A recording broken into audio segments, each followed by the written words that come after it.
Move over, Taylor Swift.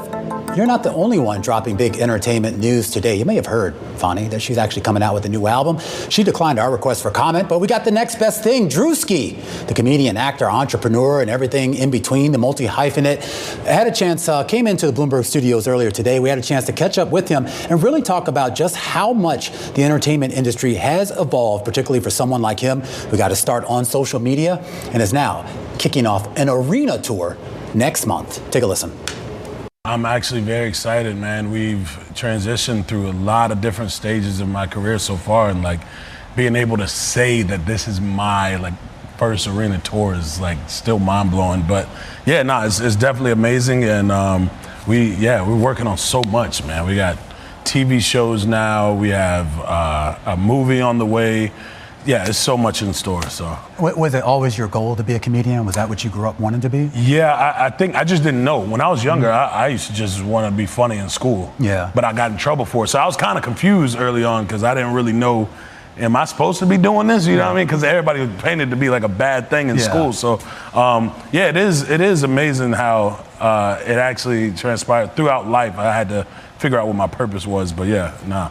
I am curious about just the economics of your business. I mean, we talk about the big Coulda Fest tour, but you have all these other shows, the dating show, the Coulda House show, and I know I'm forgetting a few others out there as well.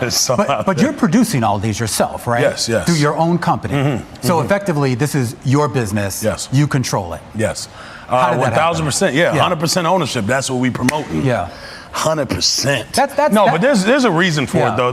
I know I make the joke all the time, even with Could Have Been Records, that I do enjoy doing it, but I mainly do it for the fans, knowing that I can do it myself, and now that I have money from brand deals and people that I work with in order to do it, it's like I don't need another company to come in, which is cool. I do enjoy that, but I think building my own IP in this area is probably the most strongest thing that I enjoy developing. In the process, from when you started to where you are now, were you ever tempted to maybe sign or take a job with a bigger company? Well, there's some deals out there I'm still tempted with. But I'm not saying it's not out the picture, but the main thing I did start doing my own shows and giving it for free on YouTube was because I wanted to build something bigger by myself first. And then, as things happen, we have a lot of stuff coming up that will be with other companies as well. But I think I just wanted to build out my IP, and I looked up to, the Adam Sandler story of how he built up Happy Madison and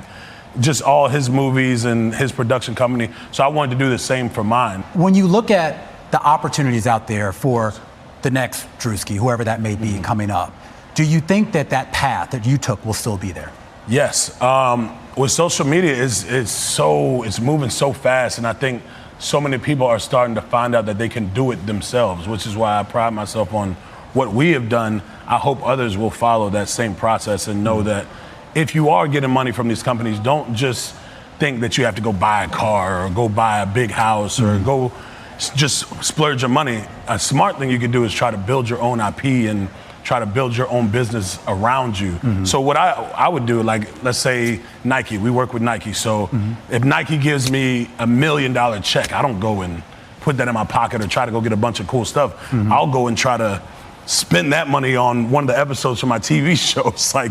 And where it may sound crazy, but that money never goes just straight into the pocket. I try to always reinvest. Reinvest it. Yeah. And you mentioned Nike. I mean, you've had a lot of brand partnerships, Beats by Dre, Nike, Raising Cane's, Mountain Dew, Google Pixel. I'm probably forgetting a few others. Monster and Prize Picks is one of the good ones. Wow. And so they all came knocking on your door. Why? Because you're so popular? Because you're always out there? It's not just, I don't think it's always about popularity. I think they may feel like I have that pull on this next generation. Not to brag, I'm not a big bragger. I'm just saying I do think I also bring a good entertainment level to the brand deals that I have, being that we could do commercials on TV or commercials for social media, and my fans they adapt to it. They really do go and buy the stuff whenever we drop anything. So I think that has probably worked out the best for me.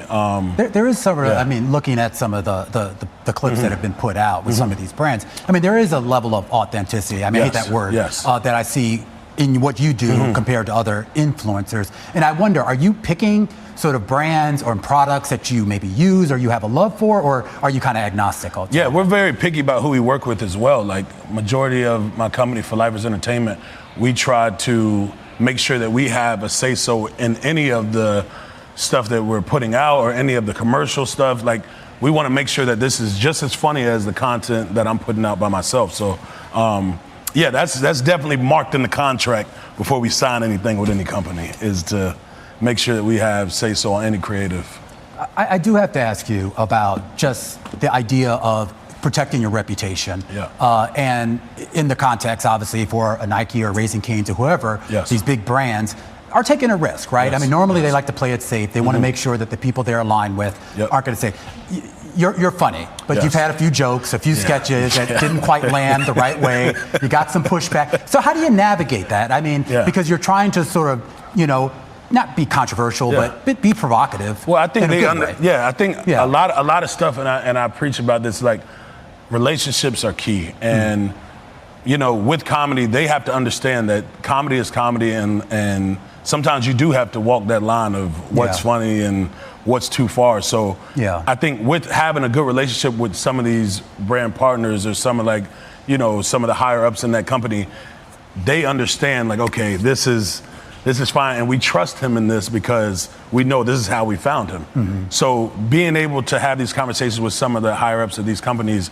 it's like, okay, they do have a certain sense of trust that, okay, this is Druski and this is why we love him. So we can't cut ties because maybe we see a skit was too far, or maybe this joke was too far left. So it's worked good just off of just having good relationships with majority of the people that we work with. I mean, how do you see social media comedy, Instagram comedy evolving? It's headed in a great direction.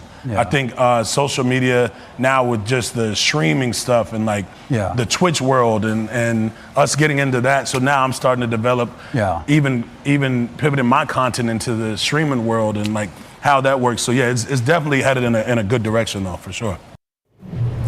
That was my conversation with the comedian and entrepreneur, Druski. I would just want to point out, Bonnie, that last question that I asked him, my son gave me that question. Because I think of all the guests I've had on this show on all the years I've been on this network, this was the one he cared about most. Oh, I'm sure, I'm absolutely We could have sure. had David Solomon, Jamie Dimon, and Jane Fraser around the table, and he would not have cared. Druski, no, he's tuning in. He's 16. 16, all right, okay.